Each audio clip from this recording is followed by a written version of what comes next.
అంటే చాలామంది వాళ్ళ భయాన్ని చేతగానితనాన్ని మంచోడు అనే పోతు పూసి లోపల దాక్కుంటారు. కపట నాటక సూత్రధారి, కపట నాటక సూత్రధారి. డైలాగ్ చెప్పరా. నువ్వు చెప్పరా. గిఫ్ట్ ఇచ్చి ఏదో చెప్తా అన్నారు, ఏదో చేశారు. రేపు ఇంకో గిఫ్ట్ ఇచ్చి చెప్దామని. ఇంకోసారి అలాంటి దరిద్రం ఇక్కడ చేయకు. సరే రేపు ఆ తొక్కలో నాటకానికి మనం ఏం చేయాలరా? నాటకం పేరు కృష్ణ ఘట్టం. మహాభారతంలో కురుక్షేత్ర యుద్ధం అయ్యాక కృష్ణవంశం అంతా మాయమైపోయారు. అక్కడ కీలక ఘట్టం పట్టుకున్నాను సార్.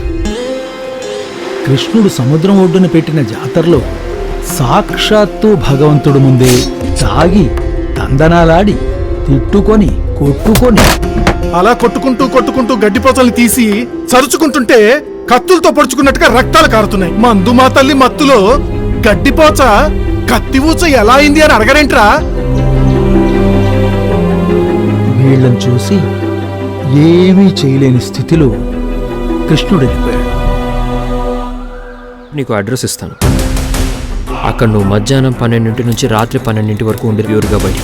కొత్త నాటకం నేర్చుకోవాలి, రిహార్సల్ వేయాలి. మీరెంత త్వరగా నాతో పోటీకి సిద్ధపడితే అంత మంచిది. గుడిసెల స్టేజ్ నుంచి గెస్ట్ హౌస్ రేంజ్ కి ఎదిగిపోదామని మీ ప్లాన్ అంతేనా? అంటే ఎవరెవరు ఎలాంటి వాళ్ళు అలాంటి పాత్రలే ఇచ్చారనుకున్నామండి. ఇలా 10 మంది కొట్టకుండా చూసుకుంటానని చెప్తున్నాను.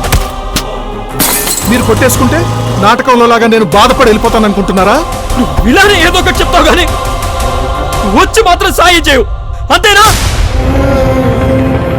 ప్రళయ కాలమందు ఉద్భవించు భూప్రకంపనల కల్లోల కష్టాల కడగంట గర్భముననైన నన్ను పిలిచిన మరుక్షణముననే రక్షించెద. నన్ను పిలిచిన మరుక్షణముననే రక్షించెద.